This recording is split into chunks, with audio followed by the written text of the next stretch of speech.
convening for today's 20th meeting of the Ukraine Defense Contact Group. I'm Celeste Hollinger, Assistant Secretary of Defense, and I'll serve as facilitator for today's contact group. I would like to welcome Minister Umerov and the Ukrainian delegation to today's meeting. As always, we are grateful for your attendance and are looking forward to hearing from you shortly. As the first order of business, I would like to introduce Secretary of Defense Lloyd, who will now provide introductory remarks. Mr. Secretary, over to you. Well, thanks, Celeste, and good morning, everyone. And thanks for joining the 20th meeting of the Ukraine Defense Contact Group. It's great to see everyone in person, and it's great to be back at Ramstein. Let me start by thanking Minister Pistorius, our host, for his wonderful hospitality, and also Minister Umerov and his delegation for joining us. For more than 2 years, Ukraine's forces have fought Putin's aggression with defiance and skill. Russia has paid a staggering cost for Putin's imperial dreams. At least 315,000 Russian troops have been killed or wounded since Putin's all-out invasion in February of 2022. Russia has squandered up to $211 billion to equip, deploy, maintain, and sustain its imperial aggression against Ukraine. Putin's war of choice will cost Russia $1.3 trillion in previously anticipated economic growth through 2026. And Ukraine's defenders continue to degrade the Kremlin's capabilities.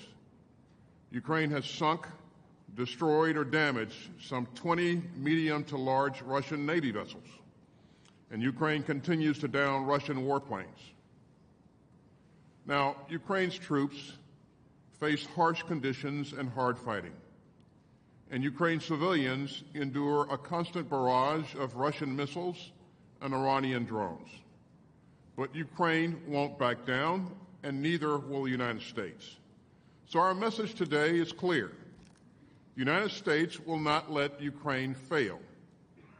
This coalition will not let Ukraine fail, and the free world will not let Ukraine fail. Just last week, the United States announced additional security assistance for Ukraine valued at $300 million. This is an extraordinary measure to support Ukraine's most pressing needs for air defense, artillery, and anti-tank capabilities.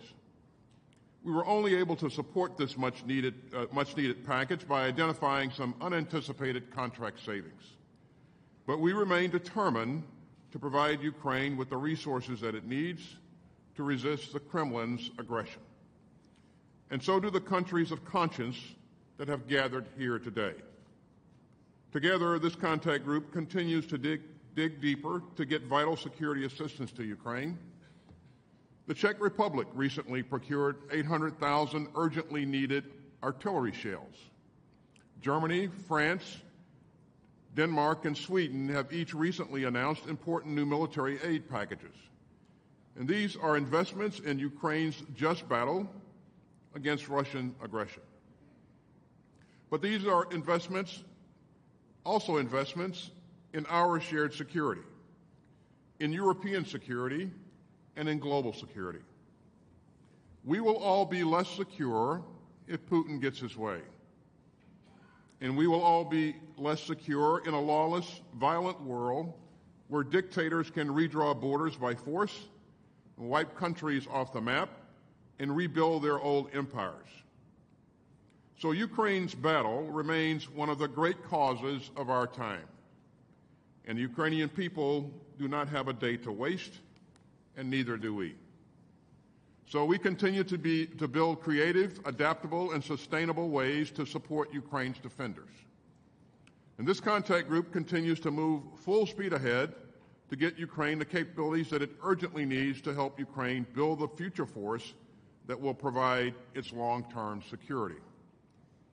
Earlier this morning, I convened the first meeting of the Capability Coalition Leadership Group. And I'm grateful to Denmark, Estonia, France, Germany, Iceland, Italy, Latvia, Lithuania, Luxembourg, the Netherlands, Norway, Poland, and the UK for steering the capability coalitions. We're coordinating on cross-cutting issues such as drones, sustainment, command and control, and training, and galvanizing our defense industrial bases. The 8 capability coalitions have made significant progress in recent weeks.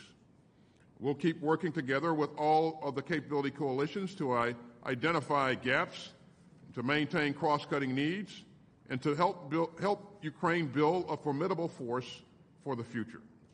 And we won't let up.